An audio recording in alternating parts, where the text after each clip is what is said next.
And that's probably going to be where I cut the video for the YouTube, because that was about 1 hour. So, welcome to the next episode. For the first time since the Lord's Ball, we're finally able to get some sleep.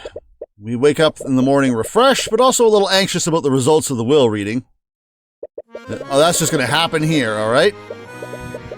So, what bombshells are going to be in here, and how is it going to affect our revelations? I also noticed that painting is still edited. Thank you, Eris. Again, look at the character with the monkey on her back. That's not Harold. There's no way. We arrive back at Frege Manor and see that Beatrice, Loft, Miriam, and Von Sanctus have all gathered, along with Miss Tamora, who is accompanying Beatrice as her attorney. Makes sense. We're not really sure what to say to her after everything we've done. The air still feels too awkward to approach her and talk about it.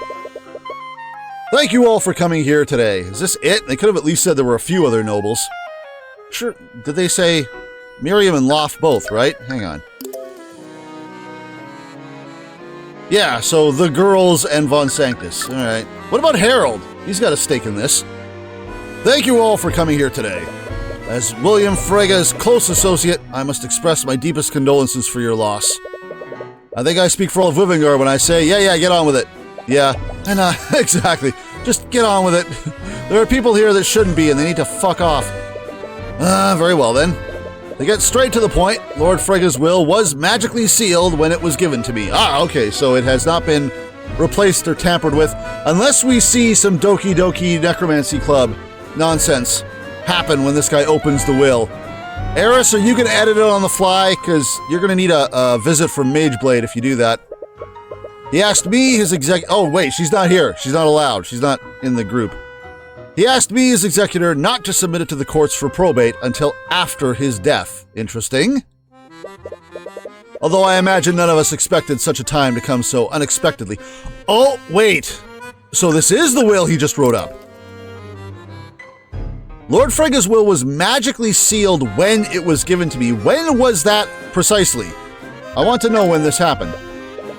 Anyways, Lord Frege's assets include sole ownership of several banking houses through Wivengard, 10 million gold in various investments. 10 million? Damn! 10 million gold. We can't even begin to imagine what anyone could do with even a fraction of that wealth. And that's in olden days, so like nowadays it'd be like, you know, billions and trillions. And lastly, sole control and ownership of the Frege noble house. Like, I'm not cutting this up into pies or anything. This is the goddamn One Piece. Whoever's name is in here is just getting everything. Wait! Oh, I was wondering what that sound effect was. I am suspicious of everything. Everything I hear I don't like, I'm blaming on Eris. Not that that's new.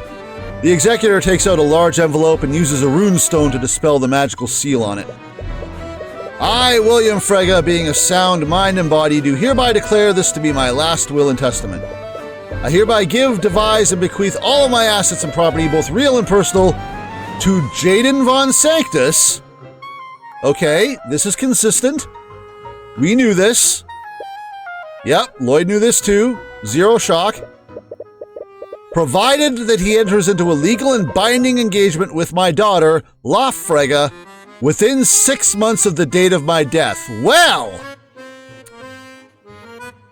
that's, not good for us. I mean, it's good for Beatrice. We're not really defending anyone, though. We're just running around trying to solve the case, so we don't really have a defendant. I guess we don't really care about good or bad news. We just want to find out what's going on. Ruby's the one who's the lawyer, the defense attorney, not us. Provided that he enters into a legal and binding engagement with my daughter, Loft, within 6 months. Hey, Loft! Guess what? You're going to start planning. Well, I mean, come on, Lloyd. You think he's just going to hand over all his stuff and leave his daughters completely out of it? This also shouldn't be a shock to you. William must have added that amendum to prevent Von Sanctus from trying to steal his empire. Exactly, the man is not stupid. But a legal and binding engagement is predicated on Loft accepting it. She clearly doesn't want to go through with it, so if she simply waited 6 months, Von Sanctus wouldn't have any claim to the estate. Oh! Oh, that's right. I hadn't thought about that stipulation fully. He left it to Jaden predicated on him getting married. If he doesn't marry her, well, oopsie doopsies. Well, who gets it after that? Which one of the daughters is named? In the event that Jaden von Sanctus does not enter into such an engagement within the specified time frame, my assets and property shall be distributed as such. All of House Frege will be divided equally among my children, as per the laws of our kingdom. I need names specifically, because if you disowned Beatrice, that word children means something else. Well, until we hear otherwise, I guess it includes Beatrice, eh? So, suck it, Ruby. Well, we were right. William Frege never disinherited Beatrice. That would make Miriam's testimony false. And since Beatrice would receive a portion of William's inheritance, a portion of 10 million goldaroonies, she had a motive to commit the murder. We glance at Miriam. It's hard to read her expression, but something appears to be on her mind. Without a word, she walks out of the room, ignoring both Beatrice and Loth. Loth, on the other hand, seems to be in good spirits. I don't need to marry that asshole. Hell fucking yeah, I'm going to Las Vegas. Isn't this great, Beatrice? You can lead House Frege now, just as it should have been. God, I hope you're not a murderer. Actually, about that, in light of recent events, I believe I should clarify one thing. As per the Slayer rule, if Beatrice Frege is found guilty in the current court case, her inheritance will be revoked and divided between you and your sister. Well, I see. I shouldn't feel so happy for myself, but, you know, that's like a couple extra million for yours truly, so, also going to the Caribbean? This can't be all, can it? Surely William added a note of lost obligation to marry my son. I'm not sure what you're trying to imply. Loth Frege is an adult with legal autonomy. She is free to make whatever decision she wishes about who she legally marries. So see, William wasn't a complete and total prick. Now, if you'll excuse me... Man, no interference from Eris. I'm genuinely surprised. Wait, we're not finished yet. I want my money, damn it. Come back here. That will says what I say it says. I'd love to catch up with you, Loth, but I was only allowed out of my cell to attend the reading. We notice an Inquisition knight outside the door. He seems to be watching Beatrice intently. Did I mention I'm a really powerful mage? I could just blow you up and take off, just saying. But don't worry, I'm sure once this misunderstanding is resolved, we can talk all we want about our family's future.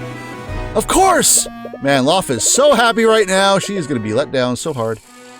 Actually, no, she's getting more money. She'll just keep being happy. A group of knights lead Beatrice out of the manor, and Loth follows after them. And Miriam just went and did her own thing. Oh, leaving us alone with Miss Tamora. Well, this is awkward. Hey! Come here often? Sup? Seen any good movies? We don't have movies yet, do we? Why did I ask that? About what I did. Look, I'm not angry, Cuthbert. Oh, could have fooled me. You're in kind of some hot water because of us, though.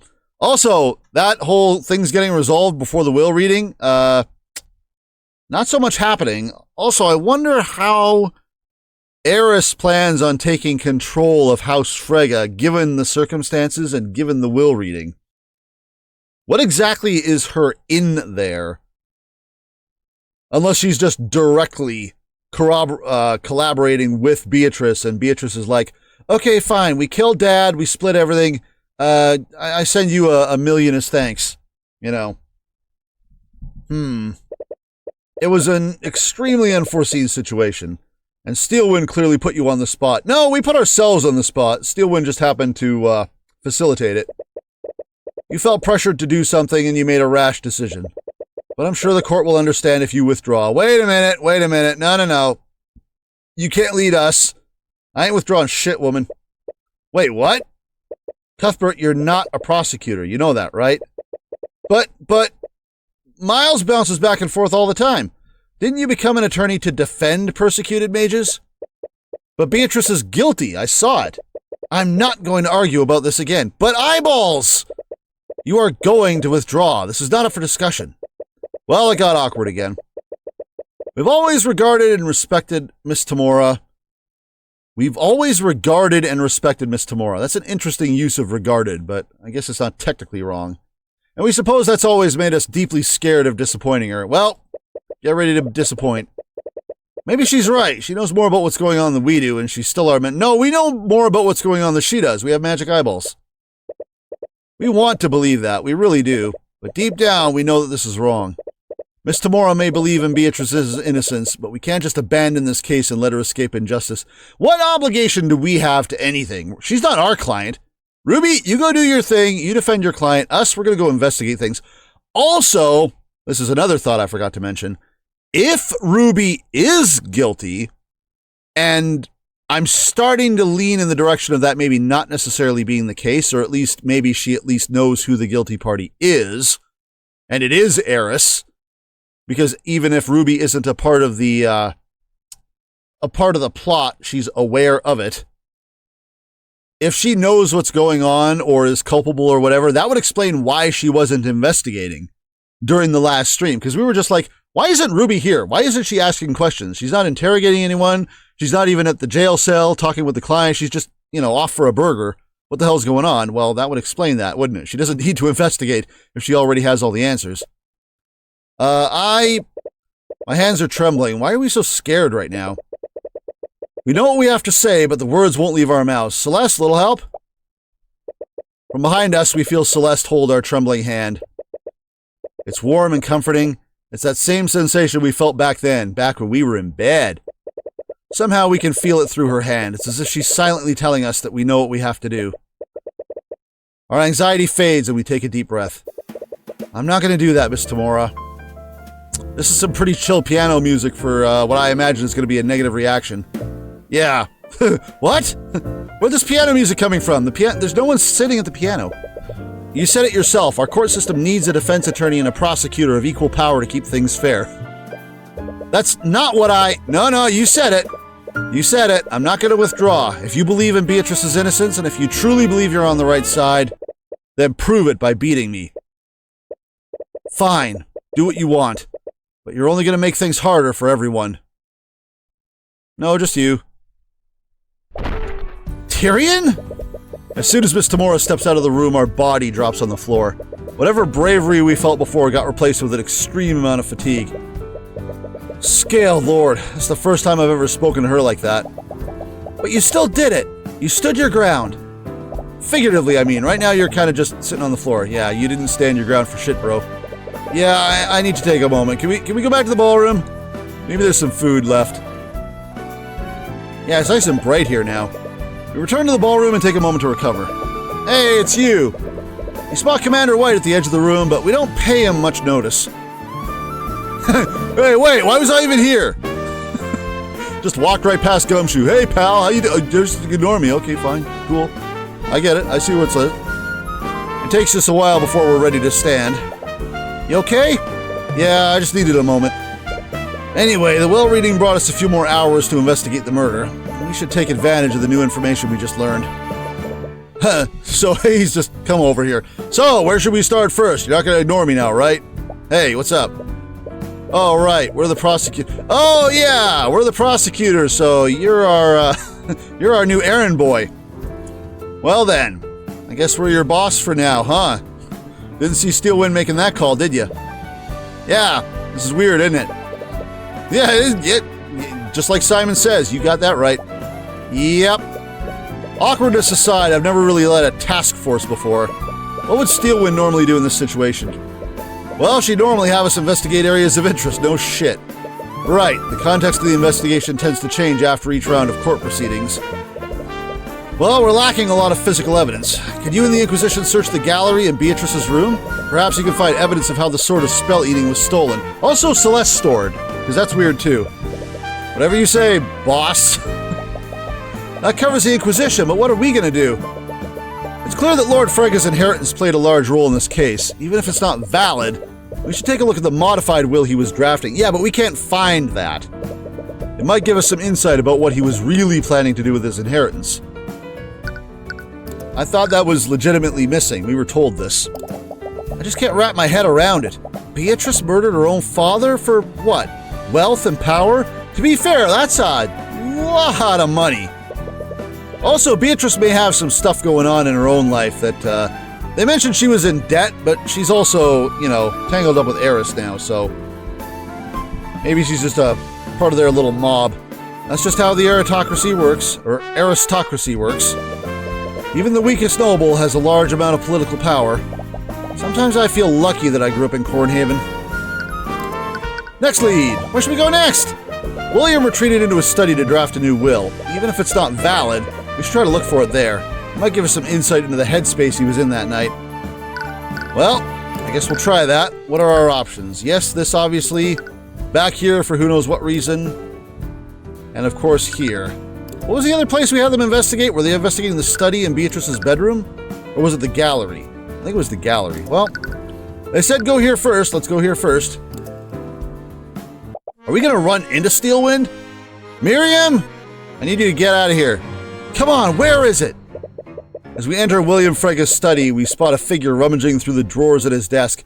Oriam, you suck at setting up a perimeter. I just want you to know that. I'm your boss now, so I'm gonna chew you. I will find a way to dock your pay before Steelwind comes back, okay? I'm gonna go Miles Edgeworth on your ass.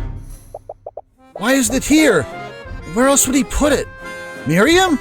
What? As soon as she notices us, Miriam quickly closes the drawers and walks towards us. Hey, remember us from Case 2 when we were fucking with you? But we already saw what she was doing. She was definitely looking for something. Well, what do you think she was looking for?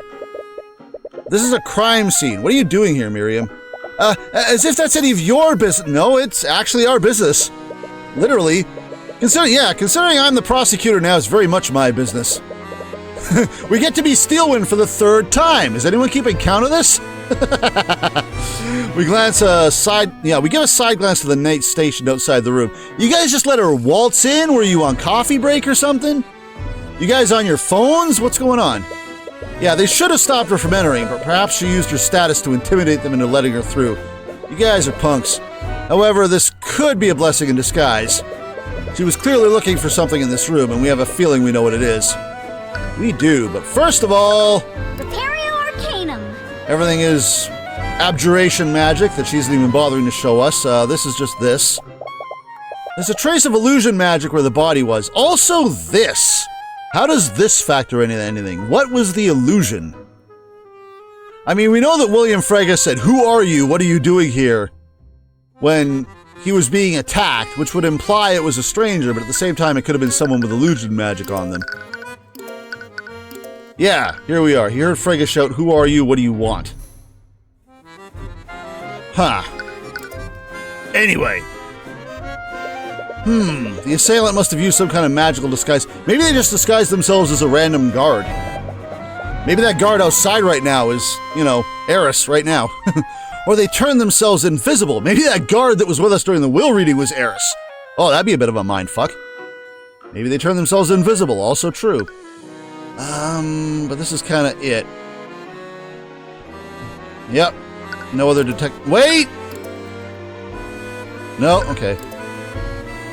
Okay, I thought maybe I skipped this painting, but I guess I can't look at it. Books. These are boring. What kind of books Lord Frega owned? They're all empty. Yeah, they're all blank. All of his real books are on the floor or desk. I wonder if the will is hidden in here somewhere. This guy again. It's a painting of some sort of scholar. There's text.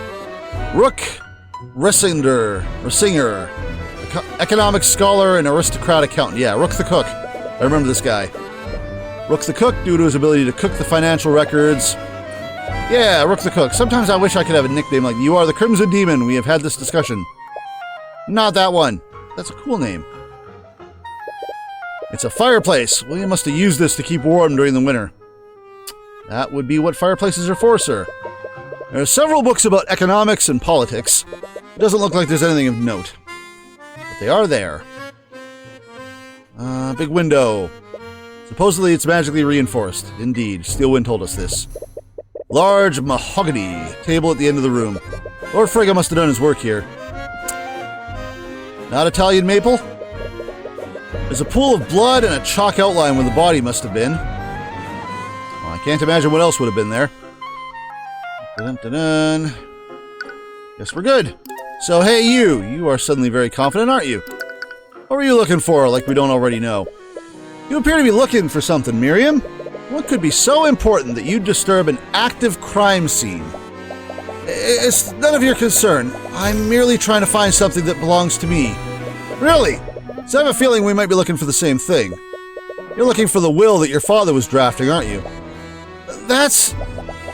Were you trying to destroy it before we could get to it? No, of course not! I just needed to see it for myself. Did she really do this? Ah, Miriam is starting to have her doubts. Oh, is she also suspicious of Beatrice?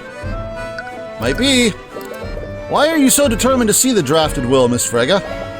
I just wanted to see what my father's final wishes were. But your father already had a will filed previously, wouldn't that be enough? You also suspect something, don't you? Of course not! Beatrice would never do something like this!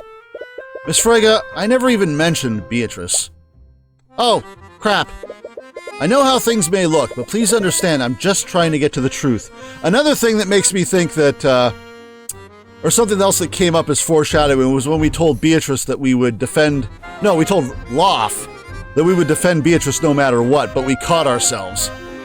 And I think that was a bit of foreshadowing there too, because, well, that would have made us a liar, because we are not defending Beatrice. Beatrice, might be a baddie. I know how things may look, but please understand, I'm just trying to get to the truth. I don't think your sister did this. You don't? But she may have been involved. Oh, okay, fair. She didn't do it, but she was involved. She may have worked with someone else to orchestrate her father's death. Unlike Loth, she didn't immediately deny it. That means she already had her own suspicions. Well then, where is the will, Miriam? I need to see it. Do I look like I found it? I don't know. I haven't been able to find it. I recall that she was frantically searching William's desk earlier. She's probably telling the truth. It should have been here, but I can't find it. Okay, who stole it and what did they do with it? Because we knew from the stream last week that it went missing. He locked the door when he began drafting it. In addition to that, the Inquisition closed the area off after the body was discovered. That means that someone took it during the lockdown. Eris? Is this going to be part of the plan? So we needed to finish the trial before the will reading because Eris was going to substitute the updated will? William's modified will has been added to our notes. On the night of the murder, William Frege retreated into his study to modify his will. I still feel like this is at least partly conjecture that Loth was just kind of speculating that he did, and I'm not sure we know this for a fact. I'm not sure this was confirmed. We're just sort of going with it. But I guess we'll just take it as read that someone heard him say, I'm going to go update my will. Leave me alone. Stay out of my room. He died before it could be submitted, so it's not valid. The draft was supposedly stolen during the lockdown. It's likely that the murderer took and/or destroyed it. So we know it's not valid, but will it give us some insight into what him and Beatrice were talking about? Or maybe it'll be a touching moment where he left everything to Beatrice. I guess it's not totally relevant to the case itself, but it may give us some insights otherwise. It was probably stolen by whoever murdered him, right? Yeah, but why steal it then? Yeah, that would make the most sense. Which means that whoever did this wanted to nullify whatever was written on it. Oh, also that. It's looking more and more like the motive behind this was William's inheritance. That's a lot of money. Not a big surprise. Anyways, it looks like we won't be able to find the will. But the fact that it was taken must imply something. For now, we should follow our other leads. There's also the question of who committed the murder and how. Don't we already know the how? Not really. The murderer stole the sword of spell eating and used it to break into the study. That's true, but think about how they would have needed to move around the manor. So maybe they were invisible. The murder took place on the first floor within William Frege's study. Is that where we ran into the wolf, though? Because we ran into the wolf on one of these random hallways, but it wasn't specified whether it was on the left or the right. The murder took place on the first floor within William Frege's study, but the gallery was on the second floor. They would have needed to go upstairs, steal the sword from the gallery, and then use it to nullify the lock on the study. Not only that, they would have needed to go back upstairs and plant the sword in Beatrice's room. Yeah! About that, if someone conspired with Beatrice to do this, why would they plant the sword in her room? That's also a very good question, actually. That's a good point, yeah. I hadn't thought of that. Perhaps they had a falling out. Her partner might have tried to betray her by pinning the blame on her. But if that were true, why wouldn't she just sell them out and make a deal with Steelwind? It would be because of the Slayer rule. Slayer rule. I remember the guy at the will reading also mentioned that. What is it? There was a law passed by the Crown centuries ago. According to that law, if someone is involved in another person's death, even accidentally, they will not be allowed to inherit the deceased's property. So even if Beatrice wasn't directly responsible, she'd lose her cut of the inheritance if she took a plea deal. More importantly, it doesn't sound like Miriam completely believes in Beatrice's innocence either. If that's true, what else can she tell us? Well, let's find out. Miriam, it almost sounds like you suspect Beatrice as well. Am I incorrect? I don't know what to think anymore. Why else would she threaten me? Oh, balls. Why'd she do that? What'd she say? Tell me. Wait, she was threatened? Miriam, did Beatrice threaten you in some way? What? Of course not! Your testimony yesterday was quite convenient for the defense. It almost got the whole case thrown out. And Loft didn't seem to understand what was going on either. With the way she gave her testimony yesterday, it was almost like she was covering for you. Does he seriously not know? No, I don't. Please, promise me that you won't tell anyone about this. I promise I won't tell anyone else about it, but it's going in my court record and I will present it when it's convenient. I won't tell anyone. What happened? About an hour after the murder, I was approached by Ruby Tamora. Oh, she threatened you. Well, shit biscuits. She gave me a list of statements to give in my testimony. Oh, okay, she just groomed you. All right, but who threatened you? The statements weren't true, but she assured me that my status would protect me from any scrutiny. How'd that go for you in case 2? What? She had information that I had tried to keep secret, and she threatened to make it public unless I cooperated with her. So hang on, let me review that again. Gave a list of statements to give. They weren't true. Okay. No. She would never do that. I'm telling the truth. Please, you can't tell Tamora that I told you. She'll ruin me. The eye shows that her fear is genuine. She's not lying. Yeah, I've seen that woman do all kinds of shady shit in the case I've worked with. This is a conversation from way back in the first case. Forgery, bribery, blackmail, you name it. I'll bet you're just the same. A successor for the devil of defense attorneys.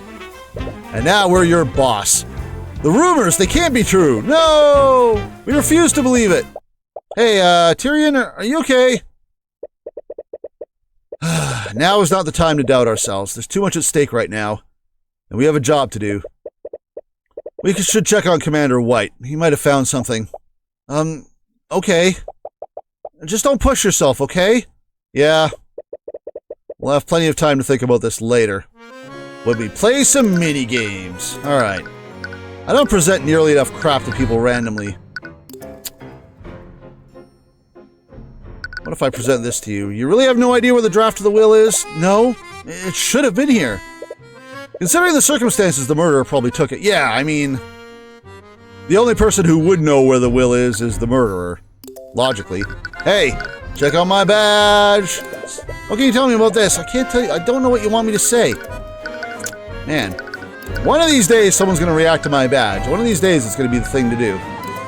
We're pretty much done with all the stuff and things. Oh, you're suddenly much happier. Let's just kind of go... I guess he'd probably be here. We enter Beatrice's bedroom and see the Inquisition combing through it. Looks like their search is focused under her bed. Yeah, that's where our sword was, or Celeste, I should say. Oh, hey kid. Commander? We're still doing a deep search of the room, but we're not done yet. Just cast Repario Arcanum, you're done. Just click on everything with a magnifying glass. It's easy. You should probably come back later. Oh. Well, screw you then. What about this? This is just going to be Celeste again? Yep. Talk, whatever. Alright, who's in the sitting room? Is it Loff? Who's here? As we move around the manor, we peek inside the sitting room to see if Von Sanctus is still there. Oh. What the hell are you? Who is this badass? Dude, this guy's already got the new legendary gear from the Guild Wars 2 expansion. Dude, I love that axe skin. Where does it drop? Who is this motherfucker? This guy looks like he's an ancestor of Von Zeke's. Yeah, we don't see him there. We spot another individual. Well. Hello. How are you? What is... Oh. No, wait. I mean, this could be an entirely different person, but just from some of the hints of the aesthetics, is this Aria's father? Is this Lucius Steelwind or whatever the hell his name is? Because he was supposedly there on the night of the murder. We just never ran into him. Are you the head of House Steelwind? Are you the Steelwind guy? How's your daughter doing? Did she get that senzu bean? He's calmly reading some sort of book, but we feel a menacing aura emanating from... Yeah, I wonder where we would possibly get that impression. Could it be the frickin' axe that he's already holding? Hello, sir. How are you? Oh, you're scared, are you? Of what? Damn, he gets his own theme music. This aura. What aura? You must be daft if you think I wouldn't notice your presence. No. It's probably Eris behind us. Don't kill us, please. Okay, Celeste, you're our bodyguard. Have fun. We're running. Wait, what? Did he notice us? We barely entered the room. Before we had a chance to respond, the man pulls out his great axe and rushes toward us. Celeste! Time to impress me. Wait, We bring up our arms to block his blow, but in hindsight, that probably wouldn't do much against an axe that large. Prodigus! What the hell is that spell? Does Celeste know a protection spell? Celeste learns like 5 new spells every case, so... What has she got? She got a protection bubble around us? Prodigus! Yeah, there we go. We open our eyes. Celeste is now standing between us and the axe-wielding maniac. We're not sure what happened, but it looks like she knocked him several feet backwards. Nani? Oh, it's you two. Sorry. What the hell was that? You could have killed him. You should have snuck up on me like that. I almost cleaved him in two. Man, this is your fault, really, if you think about it. Tyrion didn't do anything wrong. Who the hell do you think you are? Ah, he is Aria's father. I suspected that. He kind of had that motif.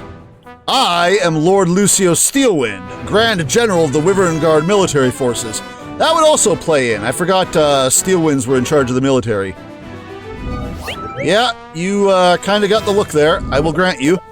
So this is Prosecutor Steelwind's father. Does that make you our dad now? Hey Dad, what's up? Where's my inheritance? They do share the same intimidating stare, although he's not the most menacing person in the room right now. Celeste, it's fine, I'm not hurt. She looks more than irate right now, but she begrudgingly sheaths her sword. Anyway, Lord Steelwind was one of the people with a motive to murder William Frege. And as a fellow head of a pillar house, you might have some information about William and his affairs. How the hell did you get in here?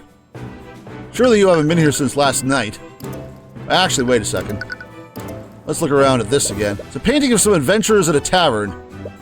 Supposedly, one of Frege's ancestors was part of a band of adventurers.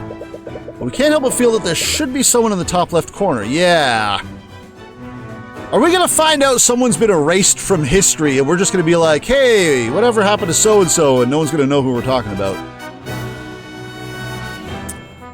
It's a door that leads to a hallway. Perhaps I should have considered locking it to keep out intruders. Yeah, maybe you should have done that. Why did its sprite pop up all? This game's engine is a little spotty. It's a shelf filled with books. Fake books. They're completely blank. Yep. It's a chair made from mahogany. That sounds uncomfortable. Every part of this house just exudes wealth. And that wealth was probably siphoned right out of the common folk. And he had 10 million in gold lying around, so there's that too. There's a window with a view of the outside. It's as if every room in this house needs a chandelier. What a waste of gold. Hey, you got it, you flaunt it. Repario Arcanum. Nothing Repario Arcanuming? Hey, you. Celeste's still pissed. If looks could kill. McCoy, one might misinterpret that look of yours as murderous intent. Aw, I guess you do have some battle instincts after all. Oh, she's getting lippy. I'm not sure she yeah, oh, that's... Okay, now she's really getting lippy. I spoke too soon. I honestly wasn't sure, since you so obviously have a silver spoon stuck up your... Celeste! Such lack of respect and discipline. Oh, you're gonna bitch on us about lack of respect? You nearly took our head off for coming in the room. If you were one of my soldiers, I'd have you hung. If I was one of your soldiers, I'd hang myself. Ooh, that Winston Churchill burn. Okay, let's all try to stay civil here. Lord Steelwind, you were here at the Lord's Ball when the murder occurred, am I correct? I was. You mind if I ask you some questions about what you saw that night? If that's okay with you, of course. I suppose I must oblige, considering that my daughter has so unceremoniously thrust her responsibilities upon you. I mean, that's kind of not her fault. I'm sorry about what happened to your daughter. I'm sure that you're very worried. It's her own fault for exerting herself despite her injuries. Even the bravest warrior knows when to stay off the battlefield. How can you say that? Your daughter was trying to do the right thing. By prosecuting the heiress of House Frege? She had very little evidence to substantiate a conviction. If she wanted to strike a blow on a rival house, she should have been certain that her enemy would fall. But now, if Beatrice Frege is found innocent, any hope of an alliance between House Frege and House Steelwind will be completely annihilated. It's clear that he and the prosecutor have vastly different priorities. Fair. We need to visit her and see how she's doing. The night of the murder. Where were you throughout the night, Lord Steelwind? Maybe you just smashed that glass case with that axe there. I so loathe gatherings like that. They're a complete waste of time. I was in this room, but then I received word that Lord Frege's lost heiress had made an unexpected appearance. She was supposedly speaking with the Crown Prince, so I made my way to the ballroom. Did you speak with him at any point? Nope. I kept my distance and stayed near the King's Guard. I needed to make sure she wouldn't try anything. So she's suspicious of Beatrice doing something to Aria, given the circumstances, and apparently he was right to be worried. Was this because you were wary of Beatrice Frege? Yes, I was. The Crown Prince has always been a bleeding heart, and the Freges are trained to sharpen their tongues from birth. I needed to make sure that she wouldn't try to interfere with his engagement. You were worried that she was going to try to take Oster back. I was. But it was clear that wasn't her intention. But you did overhear their conversation? What were they talking about?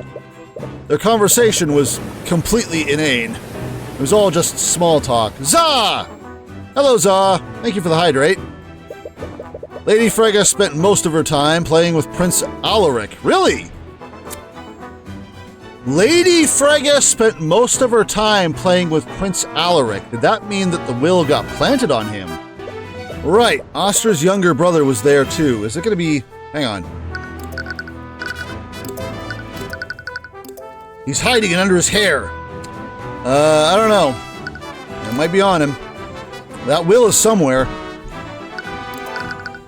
Beatrice's alibi. Was that her alibi? She was playing with the kid? We know Beatrice had some role in the murder, even if she wasn't directly responsible. Did she have some unknown goal by speaking with Oster and his brother? Yeah, establishing an alibi.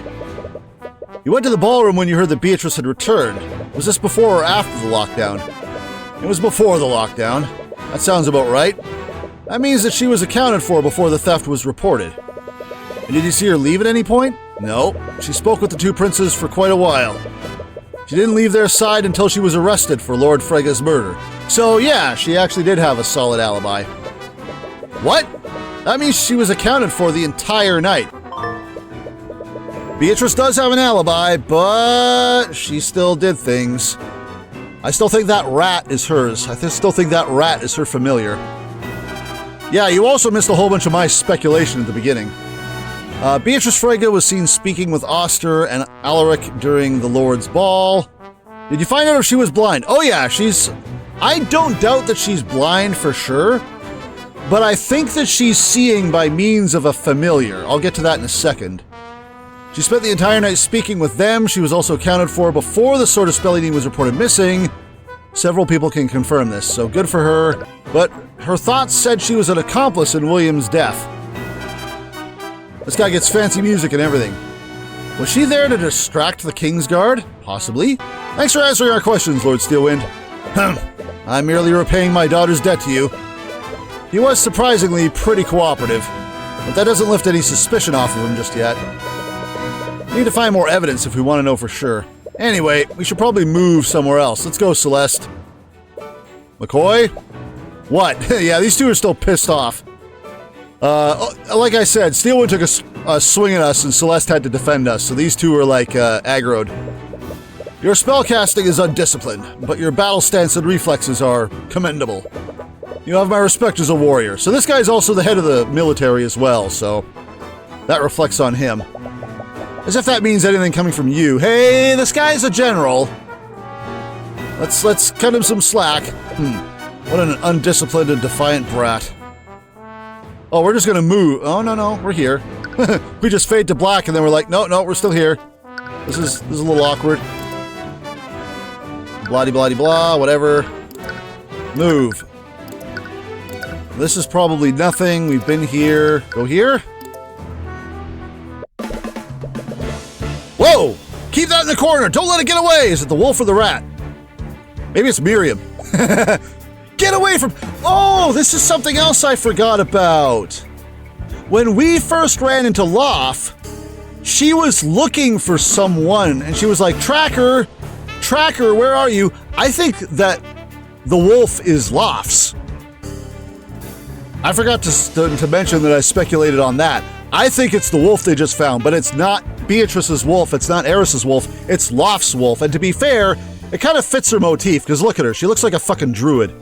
Like, seriously, look at this girl. This is literally a ranger from Guild Wars 2, and it's like, yeah, I got a wolf, that's my pet, what of it? Get away from him, it's the wolf, isn't it?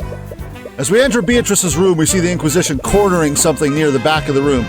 As we enter Beatrice's room, we see the Inquisition cornering something near the back of the room. It's a wolf, isn't it? It is a wolf. It is some sort of animal. A wolf, to be exact. We have met you before. Wait, is that? We recall spotting that same wolf on the night of the Lord's Ball. This is Tracker, isn't it? Has it been in the house since the murder? We can see the thoughts of the dog? Oh my god, we're Dr. Doolittle. What the hell? We can see animals' thoughts? Oh, that's gonna be curious. Okay, I want to interrogate the rat. When does the parrot take the stand? When does the orca take the stand? That's gonna happen, isn't it? Intruders must protect Queen. Okay, he's on guard, not patrol. What? Did we just read his thoughts? Yeah, I'm as surprised as you are. Protect territory from enemies. He must see the Inquisition as intruders in his territory. But does that mean he sees this room as his home? We slowly start to walk toward him. Wait, Tyrion! Stay back, kid. It's a wild animal. There's no telling what it'll do. It's not wild. We ignore them and continue to approach him. Don't worry. I'm not here to hurt you. The language... The wording is in yellow again. What is with the yellow text? He can speak language of dog? No, I'm speaking English. You can speak language of human? Why is the text in yellow? What does that denote? Why was that special? I'm almost certain that I did not see yellow text in the previous Empowered Eye segments or whatever. I guess it could be yellow because it's the color that the thoughts usually are. I mean, the yellow text being someone's inner thoughts would be consistent, yes, which is why I'm still not sure.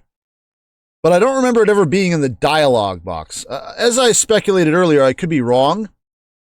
Because this actually happened during the trial. That was something you missed earlier. But I feel like the text was always white before. I could be mistaken. I would have to go back and check. I will have a correction or confirmation on hand next stream. This human, he can speak language of dog? Wait, you can understand me? Why are you talking to it? You're speaking plain dog. Of course Tracker understand. What is with this Final Fantasy VI music? I'm not speaking plain dog. I'm speaking the same language everyone else does. Have we just unlocked a new Eye of Horsepower? If you remember from Danganronpa 1, someone's inner thoughts were blue. Yeah, but that's your own inner thoughts. I don't think you ever got to read anyone else's inner thoughts. What's going on here? Is the Eye of Horus allowing us to speak with him? And why did we not discover this sooner? We've never really tried it before, but maybe my powers aren't limited to humans. Anyway, this could be a good opportunity. Are we going to interrogate the dog? Orium's gonna signal the Kingsguard to maybe take us away and put us in a padded room. You wonder what else he knows. Hey, Tracker. What else you see, buddy? First of all, it's a highly extravagant bed, looks similar to the one in Miriam's door. This Tracker's bed, it like resting on cloud. Oh, literally he's just talking to us now. This is Tracker's bed, so you stay in this room. Why is it so dusty then? They should be cleaning it for your sake. It's a table for guests, but it's extremely dusty. Yeah, again, explain. It's a dresser, covered in a layer of dust. Doesn't look like it's been touched in years. Yeah, Loff. We know, it's Beatrice's room, but if the dog is staying in here, that's not healthy. Repario Arcanum. No Repario Arcanums. Hey, Pooch. How's it going? Tracker. Is that your name? How did you... We did actually hear you last stream, like I said. But yes, Tracker is Tracker. That's the name Queen give to me. Give to me. Okay, his English isn't that great. Tracker is Tracker. That's the name Queen give to me. Danganronpa screen. Yay! Occupation, dog. Tracker gestures to Loff when he mentions his queen. He called you his queen. Do you know him, Loff? Wait, how did you say... He called you... What? How did he do that? And when did he do that? And what the hell are you talking about? How are you talking to it? That's, we were so caught up in speaking to Tracker, we didn't realize how strange this scene must look to everyone else. I'm a dog whisperer, yeah. You've never mentioned that before. Do you honestly expect us to believe something like that? But Tracker says he can understand him, he told me himself. Wait, how do you know that? Okay, so this is officially your familiar. Just say it, we know the spell. Just say. Yeah. So, Loff, how are you able to communicate with Tracker? I suppose there's no sense in hiding it anymore. Tracker's my familiar, so yeah. Confirmed. Not Beatrice's, not Eris's. I forgot that Loff mentioned Tracker last stream, or else I would have been like, oh yeah, this is probably her dog. Familiar, so it's the same magical bond Harold has with his monkey. If Beatrice has a familiar, it's gotta be a rat. You recall the familiar bond spell allows the caster to telepathically speak with their familiar. Exactly. That must be how she's speaking to him. You never mentioned it during questioning. It wasn't relevant to the investigation. And I've been keeping a secret from my family. How have you been Oh, is that why you don't want anyone to touch Beatrice's room? Is because this is where you keep him? Ah, I see. I see the game. I suppose that makes sense. I doubt William Frege would have allowed you to keep an animal in his home. Why not? Well, I don't appreciate you keeping the info from us, but it doesn't look like anyone got hurt. And aside from this dog, we haven't really found anything new. Damn it, I didn't find any more physical evidence of the theft. It looks like we've run into another dead end. Let's talk to the dog. Unless... Exactly. Hey, Poochums. How you doing? Tracker, I saw you on the night of the murder. You what? Tracker! Ruh-roh! Oh, Scooby, we in trouble now. Oh, look how apologetic he looks. I mean, we did run into him. He was out in the hallway. Ruh-roh! He's supposed to stay in this room. Wait, is that why you won't allow the servants to enter here? Yeah, exactly. I didn't want to keep him in Beatrice's room, but he was very insistent that he stay here. Tracker likes the ambience. Do you ever have any idea how much dust is in this room? Come on. Right. Wait, if you live in this room, did you see who brought the sword of spell eating here? I already asked him about that, but he didn't see anyone. He must have been taking a nap. Or he was outside, even though I told him not to leave. Ruh-roh! Ryman Rubble Raggy. Damn it. Tracker sees a lot of other things, though. Yeah, what did you see? You chase any rats? Tracker see many new people that night. You see Eris? Right, he was roaming the manor during the Lord's Ball. He must have seen a lot of new people. Did you see who took Celeste's sword? Because you were in that hallway. Wait, if he was walking around, he might have seen something that the Inquisition doesn't know about. Yeah, what did Tracker see? Can you tell us what you saw on the night of the murder, Tracker? Tracker see rats. Aha! This may be more difficult than we thought. No, I like this info. This is good. We need to follow this train of thought. I need you to be more specific. Can you go in order? Tell me about everyone you saw that night. Okay. Tracker was taking nap in room, but Tracker woke up from loud sounds outside. Tracker hears small things running in walls. Running in the walls. Yeah, again, we knew the rats were there. You can only have one familial, though, so are there... Why lots of running in the walls? Maybe it was just one rat. Tracker called Queen, but she didn't answer, so Tracker decided to check sound alone. Tracker follows sound outside. That's where Tracker smelled a bad smell. Bad smell? That's when Tracker smelled flying rat. Oh, you don't like bats? You smelled a flying rat? You mean like a pigeon? Tracker could smell where rat was, so Tracker borked at him. I like how he gets a few words wrong. Tracker must have scared Rat, because he fell on the floor and dropped his stick? Is the reason the swords end up here is because this motherfucker's been playing fetch? Is that it? Is that the reason the swords have been collecting in this room? Because the Tracker is just like, ooh, stick. You bastard. Okay. But what's this about dropping the stick? Why are rats... I speculated about this. I don't think I speculated about it on the stream. I wondered if the rats could have moved the swords or stolen the swords or done something with them. I didn't really put a lot of weight on that because the swords are kind of big. But I think Tracker might be corroborating that. Tracker must have scared Rat because he fell on the floor and dropped his stick. The rat had a stick? Is it the stick Celeste has right now? Tracker can see them now, so Tracker did one final bork to scare them off. The rats were scared and went back in the walls. It went into the walls? That's when Tracker picked up the stick Rat dropped. Yeah, there we go. Queen finally answered Tracker. She told him to go back to his room and hide. After a message, Tracker brings stick back to room for inspection. Yeah, I knew it. You remember what time this encounter happened? What is time? Yeah, what you think I have a wristwatch, dude? Right, an animal wouldn't really have a concept of that. What did he say, Tyrion? I think this is who stole your sword there. Well, no, he re-stole your sword. Did he see anything? Well, he definitely saw something. Yeah, let's I think we're gonna work through to the conclusion that Psy'Min's already reached, but let's do this here. But then one rat, maybe he saw the monkey and mistake for a rat. Maybe. The thing is, we know there were rats. So I think it was literally a rat that he saw. I'm starting to suspect the monkey might be free and clear. The monkey might have been just there to establish the rules of familial bond. I'm not sure Harold and his monkey necessarily had anything to do with this. They might have. They're not cleared yet, but I think we're looking at rats. Let's take a moment to work through this. Tracker's an animal. And despite being able to speak with them, his use of words is rather primitive. So we should carefully examine each of his statements. The first thing he heard was small things running in the walls. Well, that's obvious.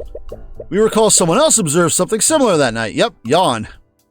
What did Tracker hear when he woke up? Tracker heard rats running in the vents. Easy peasy. Hey, there's yawn. The servants were complaining about rats running through the air vents, so they sent me to take care of it. I heard one of them running in the vents upstairs, and I followed it here. Again, relevant that he followed it here because this is the vent that leads to Frega's study. This is the room next door to that, so I still think that particular rat might actually be Beatrice's familial, but we'll see. Or familiar, I should say familiar. I figured it had nowhere else to go, so I opened it up and put a trap down. But did you trap it? Did you actually trap it? You must have heard the rats that Jan mentioned. They weren't actually running in the walls, they were running in the vents. The next thing he did was call the Queen, but she didn't answer. Why didn't Loff answer Tracker's message? Why not? Can't they just hear each other all the time? Maybe it was because Loff was with her father. He must have called out to her telepathically, so if she was with her father, that would give us a time frame. Why didn't Loff answer Tracker's message? Loff was distracted by Beatrice. Probably? Oh. Loff. Oh! Loff. The familial. Oh, that's. Oh, I hadn't thought of that. Oh, that throws a wrench in that. The familial bond was nullified by the anti-magic field. That is also going to affect the rats. I wonder if the anti-magic field coming up interfered with the murder in some way by preventing the rats from doing certain things when they needed to, or otherwise interfering the same way the lockdown stopped the arcane construct from getting where it needed to go during the second case. I hadn't thought of that. Okay. It was nullified by the anti-magic field. Loft didn't respond because she never got Tracker's message. The telepathic capabilities granted by familial bond were disabled by the anti-magic field, alright? Which means that this encounter happened during the lockdown. Again, we're getting a time frame here. Okay. So that covers his first two statements, but we're not really sure what to make of the flying rat he saw. Yeah, flying rat. Tracker, why did you refer to the rat as flying? Because rats don't usually jump and fly. Yeah, I got that. Is it possible that what you saw wasn't really a rat? What could it have been? Rats are rats. They're small things that run and hide. So rat is a general term. He uses it to refer to small animals that are acting suspicious. Anyway, with everything we know now, his last statement doesn't make sense. Why did Tracker finally hear Loff? Because he was outside? He said that the queen finally... Oh! Okay, so this is a very specific stick. That could explain them dropping the stick. Well, we'll get to that later, because we're still not sure exactly what was holding that stick. But he said the queen finally answered him, and this happened after he picked up the stick. So the stick that he picked up was the sword of spell eating. It wasn't Celeste's. That shouldn't have been possible because of the anti-magic field. Well, the weapon, the sword, the stick the Tracker obtained was actually the sword of spell eating. Tracker, about that stick that you found. Where did you put it after you came back to this room? Tracker hid stick in safe space, under the bed, but that was where we found Celeste's sword too. And this stick, it looked like the sword that my friend is carrying. What? Hey, your friend stole my other stick. Yeah, so Tracker was just collecting sticks. Wait, your other stick? Yeah, it wouldn't have been Celeste's stick. Celeste's stick isn't the sword of spell eating. Yeah, Tracker found it when he was hiding from the Metalmen. Metalmen? Is he referring to the Kingsguard? He must have left the bedroom when they were searching for the sword of spell eating. Did you get into the coat room and steal it? Wait, are you the one who stole Celeste's sword? Tracker! Did Tracker do it bad? Ruh-roh! I'm just gonna say ruh-roh whenever I can because it's funny. It's as I suspected. Tracker was the one that brought the sword of spell eating here. What? I have no idea how or why, but the sword of spell eating was lying in a hallway somewhere. Tracker found it and brought it back to Beatrice's room. His room. That can't be. So the first person who framed Beatrice for the theft was... Ruh-roh! I do it real bad. If it weren't for Tracker, the Inquisition would have never honed in on Beatrice at all. But why would the sword of spell eating be lying in a random hallway? Loft, do you mind if I borrow Tracker for a little bit? It's okay, Queen. You smell good. Tracker trusts him. Thanks, I guess.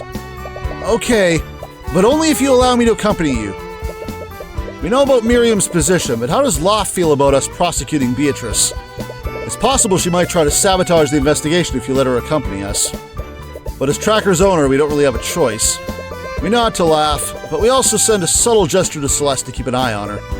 She silently nods and slowly follows behind her. Alright, Tracker, can you take us to the hallway where you found these rats? Probably the one where we ran into him. But I thought he was outside. Sure thing, King. Oh, we're King now. Hey, sweet. Well, it looks like we've received a promotion. Damn, this whole stream is full of promotions here. We're everyone's boss. Alright. Tracker has joined your party. Alright, well, we did need a ranger. Alright. Loft, I hope you're spec'd Untamed. I hear they do good DPS. I don't really imagine that presenting things to you is going to make you give us much. Okay, I guess just to the hallway, right? Yeah. It's weird that we're at this angle in the hallway instead of just looking down it. We think we have the Scooby-Doo gang here. We kind of do. Okay, so I'm Fred. I guess Celeste... I can't really figure out which one would be Daphne and which one would be Velma. We're missing a Shaggy, though. Oster could be Shaggy. Oster could be a Shaggy. Where's Oster? Oster could tag along. We could do that.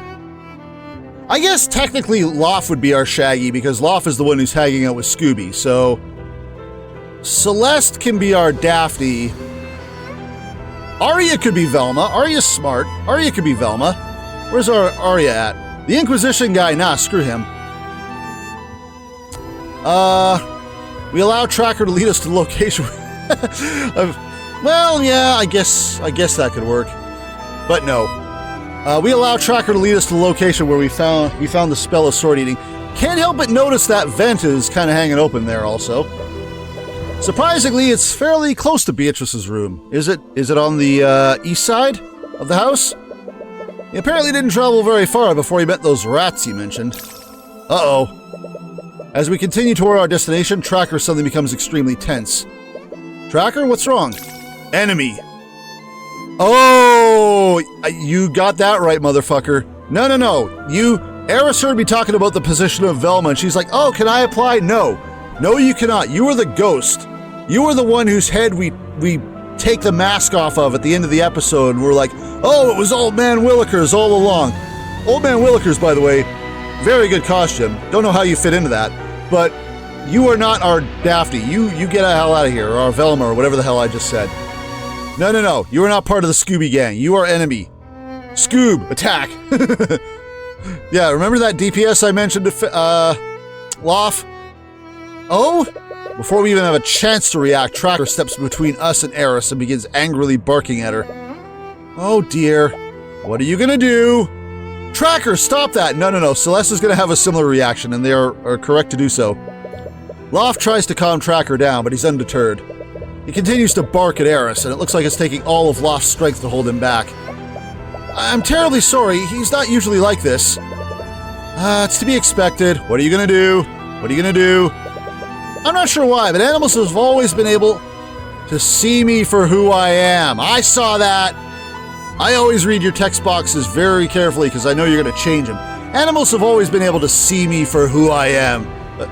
No, wait, I'm not sure why, but animals have always disliked me. Yeah, that's what I meant to say. Yeah, Tyrion, you need to start picking up on that. I hope you're looking at that text box too, my boy. What is Eris doing here? We recall seeing her at the barracks, too. She said that her father is friends with Beatrice, but is she involved in the case somehow? Anyways, we came here for a purpose. We should examine the hallway and see if we can find any clues. No. We can't just examine the hallway while Eris is here. F that noise. I mean, we'll look at this real quick. Yeah, sword eating, blah, blah, blah. I mean, there is the vent. Arcanum. Oh, the vent's got some magic on it. What? What do you see? The vents have traces of illusion magic inside them. More illusion magic. What? The traces also go deep inside these vents. It's the same for the vents on the other side, too. So all the vents. We know there was illusion magic near William's corpse, but we don't know why. There's an air vent over here. It appears to go from the ceiling to the ground floor. Is this where that rat escaped to, Tracker? That's where the jumping rat went. I want to know more about this jumping rat. I thought you said it was a flying rat. Tracker, see that too. Okay, it would probably be better just to move. No. I want details on these rats. Where did this rat come from? Rats come out the other wall. You mean the vent on the opposite side? Yeah, Tracker saw a flying rat escape that way.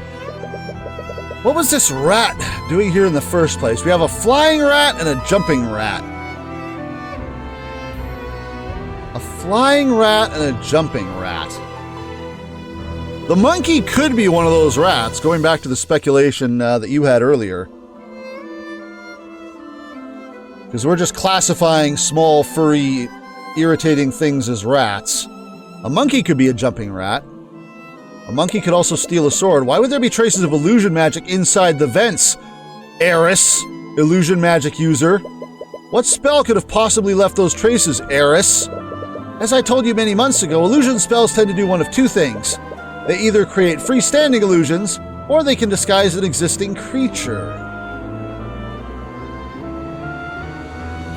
So what could have been disguised as a rat? I don't think we have ideas there. I don't see someone created a small freestanding illusion in the vents, so a disguised creature must have been inside these vents at some point. But these vents are tiny! No one would be able to fit inside them. Tracker could see them now. So Tracker did one final bork to scare them off. Tracker could see them now. The rats were scared and went back in the walls.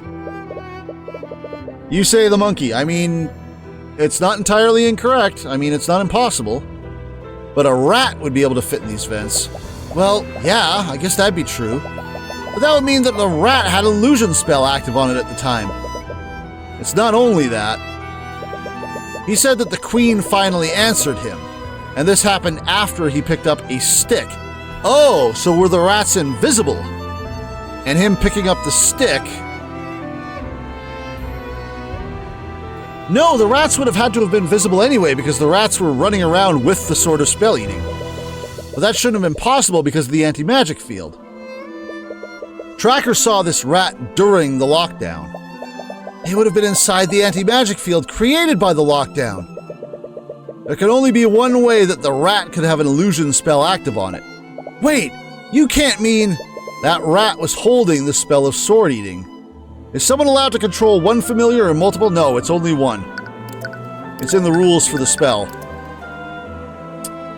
So,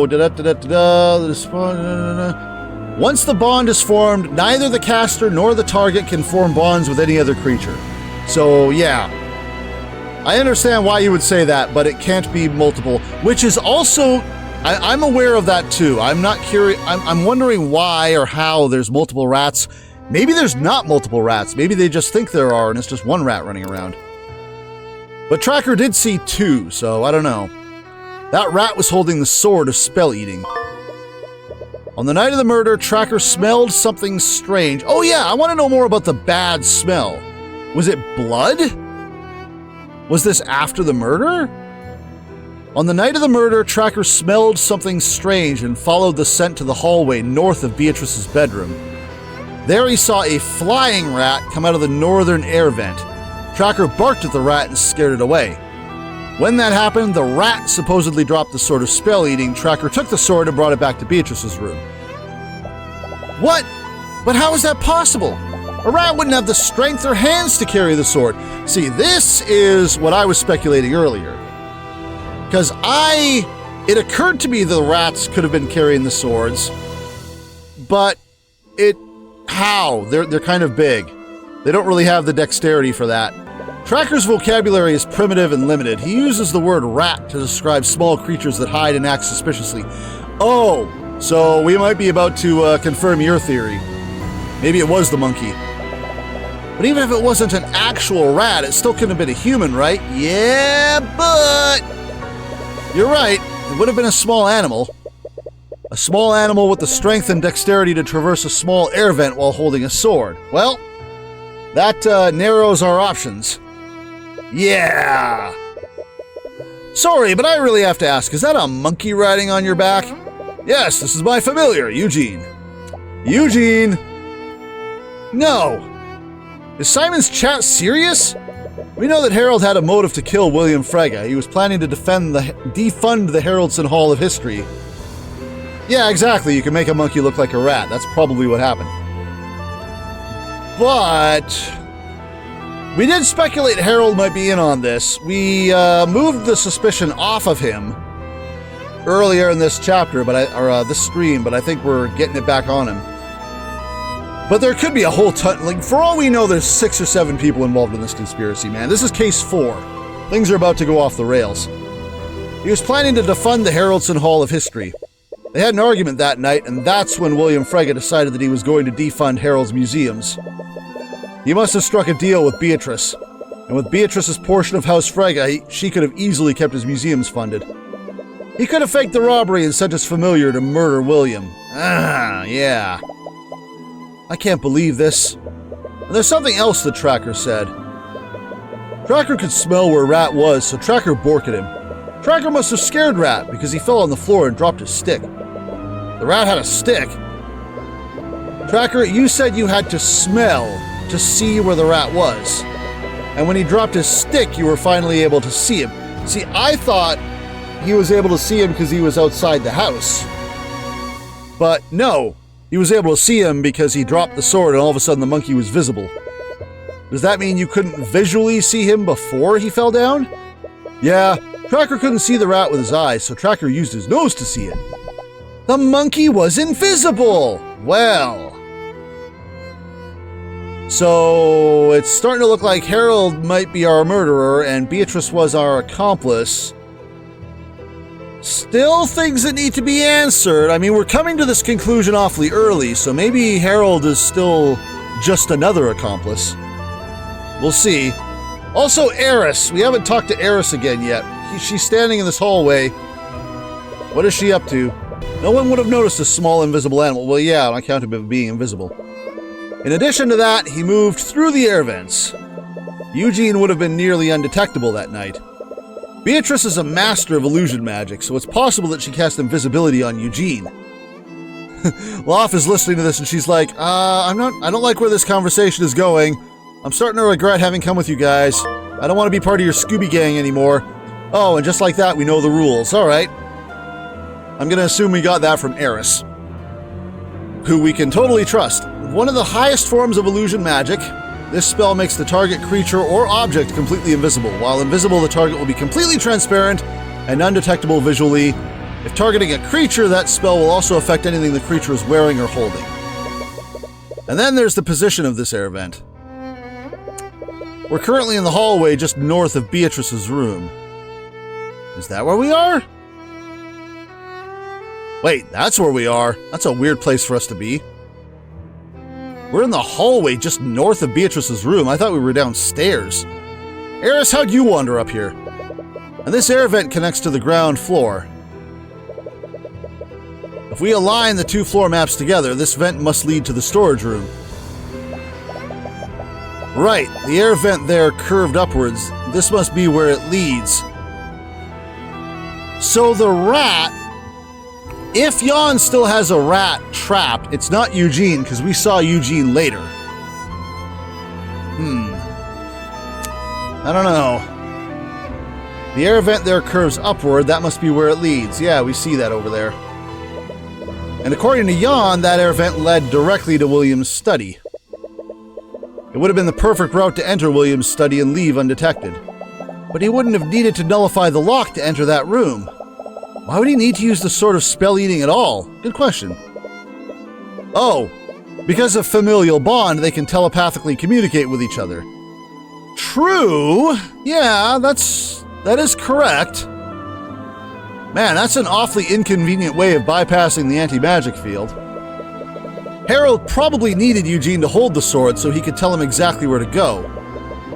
The sword's magic affects anyone magically connected to the welder. Oh, okay. See, I was gonna keep my mouth shut and let it pass because these games always have a little bit of little tiny plot holes and it's like, yeah, you can overlook this and that.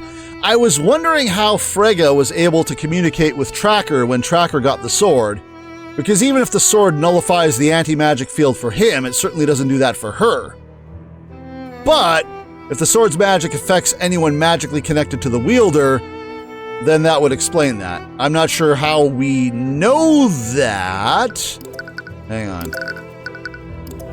Sword of Spell Eating, that creature and anything connected to them physically or magically are immune to all harmful magical effects. Fair enough. So, yeah, alright, explained. It makes sense now. Harold could have easily faked the robbery to take suspicion off of him. It's even possible that he was lying about how the display glass was shattered. But I've known Lord Harrelson for many years. I just can't believe that he'd be involved in this. She may have known Harold for a long time, but she's never read his thoughts. His thoughts were very hostile and rude despite his kind expression. He's very good at hiding what he's truly feeling. And Beatrice, there's no way she'd participate in a plan like this. Look, Loth, I know you don't want to suspect your sister, but she's going to chew us out for lying to her, isn't she? It's not that. Beatrice would never trust anyone enough to work together like this. But she's completely blind. She wouldn't have much of a choice. Even so, she's not the type of person to trust her accomplice to stay quiet. Oh, are we about to find Harold's body? I'm not sure I like where this conversation is going. We still haven't had a chance to talk to Eris yet. She'd find a way to carry out a plan herself, and she'd only employ someone else's help if she had full control of them. Loth probably knows her better than we do, but we doubt that working alone would be possible with her condition. And we can't think of any other way she'd be involved in this. Anyway, we're finished here, aren't we? No, that was foreboding. We need to get back on that topic. Yes, thank you for lending Tracker to us, Loth. I only wanted to help you find out what really happened, even though I don't like where this is going. Don't make me regret trusting you, Mr. Cuthbert. Oh, I think you might be. If you're truly on the side of justice, then you won't. Good. Now if you'll excuse me. Eris? So that's it, right? We finally know who really committed the murder then. I don't know about that. If we can get Harold to confess on the stand, he might reveal Beatrice's involvement as well. If he does that, we might be able to convince her and Miss Tamora to take a plea deal. Although, knowing Miss Tamora, that'll be easier said than done. Anyways, this is definitely the lead we've been looking for. But is it really enough? We still don't have any physical evidence. We only know about the rat being a monkey, we don't know about the killing. Exactly, there's still many questions unanswered. Why was the letter opener shattered, for one thing? What happened to the intelligence bands? And if they were used as part of this murder, why would Harold even bother to tell us they were stolen? Why not just be like, oh yeah, they're still there, see? Still a few other things off the top of my head, but yeah, there's still a bit. We don't have any physical evidence. It'll have to do for now. We're running out of time. We just have to call Harold to the stand to testify about what he did that night. If I can push him far enough, I might be able to catch him lying. But we doubt it'll be that easy. He has a good poker face. Just how much will he be able to hide his true thoughts? Eris? Oh! Are we not going to get a chance to talk to Eris? Examining just did everything for us there. I didn't get a chance to speak to her at all. Who are you talking to? I already gave my statement to the Inquisition. Is my testimony really necessary? Sorry, old-timer. My orders came straight from the prosecutor, i.e. me. We're going to need you on the stand today. I understand. I'll do what I can to help. No talking to Eris at all. Well, that is unfortunate. That whole thing got skipperooed.